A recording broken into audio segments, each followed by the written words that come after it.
নমস্কার বন্ধুরা, মাত্র 10 টাকা খরচ করে বাড়িতেই 100 টাকার মিষ্টি দই বানিয়ে নিতে পারো। আর এই দইটা 10 মিনিটের মধ্যেই তৈরি হয়ে যাবে। বন্ধুরা, ভিডিও শুরুর আগে একটি ছোট্ট অনুরোধ, যদি ভিডিওটি তোমাদের ভালো লেগে থাকে তবে অবশ্যই চ্যানেলটিকে সাবস্ক্রাইব করে দিও। তো চলো বন্ধুরা, দেখে নিই আজকের ইনস্ট্যান্ট মিষ্টি দইয়ের ছোট্ট রেসিপি। রেসিপিটা বানানোর জন্য আমি বাটি মেপে 1 বাটি জলকে উষ্ণ গরম করে নিচ্ছি। খুব বেশি গরম করা যাবে না, উষ্ণ গরম হলেই হবে। জলটা উষ্ণ গরম করে নিয়েছি। এবার জলটাকে বাটিতে বের করে নিচ্ছি। এবারেতে একটি 10 টাকা দামের গুঁড়ো দুধের প্যাকেট কেটে দুধটাকে জলের সঙ্গে দিয়ে দিচ্ছি আর একটা চামচ দিয়ে ভালো করে মিশিয়ে নিচ্ছি। মেশানো হয়ে গেলে চলে যাচ্ছি পরের স্টেপে। এবার গ্যাসে একটি কড়াই বসিয়ে তাতে 4 চামচ চিনি দিয়ে দিচ্ছি। আমি যেহেতু আজকে 3 বাটি দই বসাবো, তার জন্য এতটা চিনি দিলাম। এবার গ্যাসের লো ফ্লেমে চিনিটাকে গলিয়ে নিব আর চিনিটাকে ক্যারামেল বানিয়ে নিব। বন্ধুরা, গ্যাসের আঁচ কিন্তু একদম কমিয়ে চিনিটাকে গলিয়ে নিতে হবে। দেখো বন্ধুরা, চিনিটা গলে গিয়ে আস্তে আস্তে কালারটা চেঞ্জ হয়ে আসছে। আর যখন দেখবে কালারটা এরকম লাল হয়ে আসছে, তখন গ্যাসটাকে অফ করে দিতে হবে, না হলে কিন্তু ক্যারামেলটা পুড়ে তেতো হয়ে যাবে।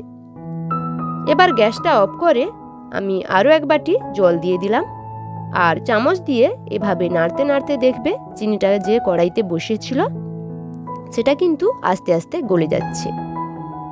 আমি আরও 1 বাটি জল দিয়ে দিলাম। তো এখানে আমি মোট 3 বাটি দইয়ের জন্য 3 বাটি জল ইউজ করব। দেখো, চিনিটা পুরো গলে গেছে। এবার এটাকে একটু ঠান্ডা করে নেব। ক্যারামেলের জলটা ঠান্ডা হয়ে গেলে আমি আগে থেকে যে জলের সঙ্গে দুধটা মিশিয়ে রেখেছিলাম সেটাকে ক্যারামেলের জলের সঙ্গে দিয়ে ভালো করে মিশিয়ে নিচ্ছি। এবার একটি বাটিতে আমি 3 চামচ কর্নফ্লাওয়ার দিয়ে দিচ্ছি। তোমরা কর্নফ্লাওয়ারের পরিবর্তে অ্যারারুটও দিতে পারো। আর কর্নফ্লাওয়ারটা দিলে দইটা কিন্তু খেতে বেশি ভালো লাগবে, তাই আমি কর্নফ্লাওয়ার দিচ্ছি। আর প্রতিটা বাটির জন্য 1 চামচ কর্নফ্লাওয়ার দিতে হবে। এবার এতে 4 চামচ মতো জল দিয়ে কর্নফ্লাওয়ারটাকে ভালো করে মিশিয়ে নিতে হবে। আর এই মিশ্রণটাকে ভালো করে গুলিয়ে নিতে হবে, যাতে কোনো গুটি ভাব না থেকে যায়। এবার দুধের মিশ্রণের সঙ্গে কর্নফ্লাওয়ারের মিশ্রণটাকে ঢেলে দিচ্ছি, দিয়ে ভালো করে মিশিয়ে নিচ্ছি। এবার যেটা না হলে দই জমবে না, সেটা হলো টক দই। আমি 100 গ্রাম টক দইকে একটা ছাঁকনির সাহায্যে ছেঁকে এক্সট্রা যে জলটা ছিল সেটাকে বের করে নিচ্ছি। এবার দইটাকে সোজাসুজি দুধের সঙ্গে দিয়ে দিচ্ছি আর ভালো করে এই দইটাকে দুধের সঙ্গে ফেটিয়ে নিতে হবে। বন্ধুরা, আমি একটু টক দইটা বেশি পরিমাণে দিলাম। তোমরা মোটামুটি 4 চামচ টক দই দিলেই হবে। বন্ধুরা, এই দইটাকে দুধের সঙ্গে ভালো করে মেশাবে। আর এটা কিন্তু একটা গুরুত্বপূর্ণ টিপস। আমি একটি হুইস্ক দিয়ে ভালো করে মিশিয়ে নিয়েছি।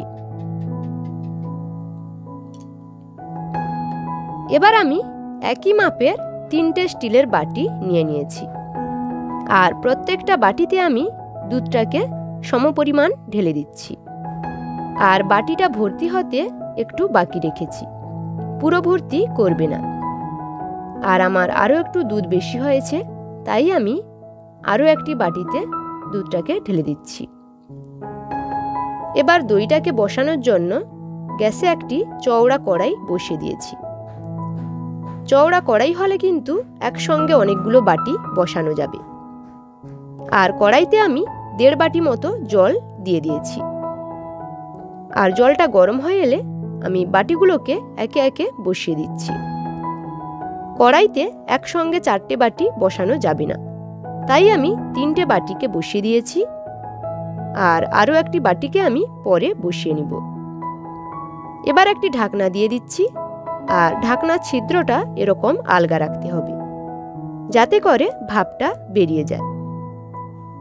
এবার এটাকে গ্যাসের একদম লো ফ্লেমে 10 মিনিট বেক করে নিব। দেখো বন্ধুরা, 10 মিনিট পরে ফিরে আসলাম। এখন দইটা একদম রেডি হয়ে গেছে। দেখো, বাটি থেকে একটুও গড়িয়ে পড়ছে না, খুব ভালোভাবে সেট হয়ে গেছে। এবার দইটাকে আমি একটু কেটে দেখাচ্ছি। দেখো কত সুন্দরভাবে সেট হয়েছে। তো বন্ধুরা, মাত্র 10 টাকা খরচ করে বাড়িতেই 100 টাকার মিষ্টি দই বানিয়ে নিতে পারবে। আর বাড়িতে কোনো অতিথি এলে তা অনায়াসেই সার্ভ করতে পারো।